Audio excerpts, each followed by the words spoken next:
But Cenk Uygur? That's it. Thank you. Yeah. And he's fighting with a conservative, this guy, Charlie Kirk. And he's like, but you don't have any empathy. And I believe it had to do with illegal immigration. I can't remember the exact issue, but I'm pretty sure that's what it was about. And he's saying to Charlie Kirk, you have no empathy. Like, we just want you to be empathetic. And I thought to myself, this is providing you with a moral superiority. You are the good guy because you are empathetic. You have talked about how vulnerable our culture is, how vulnerable the West is, and our way of life. I see all of this, and maybe I'm not looking as broadly because I do remember The Parasitic Mind and I need to go back and read it, but everything I'm seeing is coming that I find deeply offensive and scary is coming down to this dysregulated suicidal empathy, whether it's because I'm for immigration reform.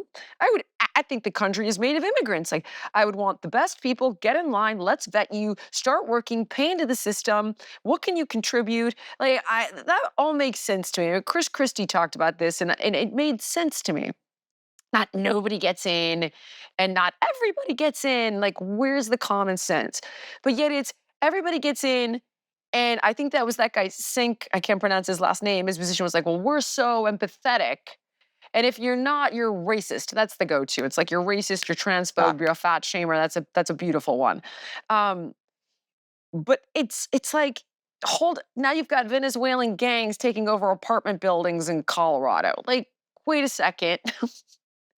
So all of these things that are happening that are wrecking chaos seem to me to be driven in large part by this dysregulated empathy.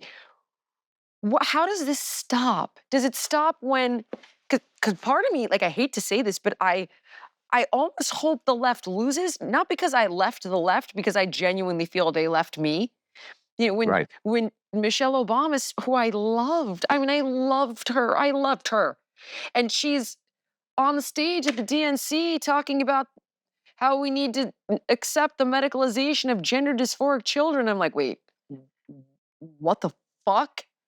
You guys were against gay marriage back in 2008. How did you get here? Somebody needed to stop your train, homie. Like, you've dysregulated. So how do we get back from this? How does this? Well, there are several. Yes, it's a big question. Let's take one at a time. So okay, let's say, sorry. for example, freaking out. Yeah, let's take immigration. So let me link it to a specific reality in Quebec, which your viewers and listeners may not be familiar with.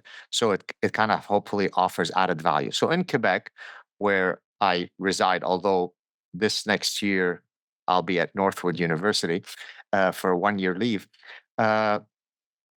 Quebec is uniquely worried about its linguistic heritage, right? Because in the context of Canada, Canada is officially a bilingual country, but it's only bilingual largely because of Quebec, although there are other pockets of French-speaking people. There's some in Acadia, there's some in Alberta, but the great majority of French-speaking Canadians reside in Quebec, right? So that's why Quebec is called the distinct society. So because Quebecers, not the immigrant Quebecers, but the Quebecers, the French Canadians, because they are uniquely focused on preserving their language, therefore everything is viewed through the prism of we're going to die out because our language is going to die. They will institute certain policies that are too focused on this issue to the detriment of other issues. So, example, I've often said it even in very public settings, and I'll repeat it here. Here is Quebec's official policy. Because there are tons of French-speaking immigrants that could come from Islamic countries, it's a great idea to let in hundreds of thousands of immigrants singularly from Islamic countries, because when they then take us to be beheaded, they will, before the beheading starts, they will say bonjour. So by saying bonjour, Keeping it real with Jillian Michaels.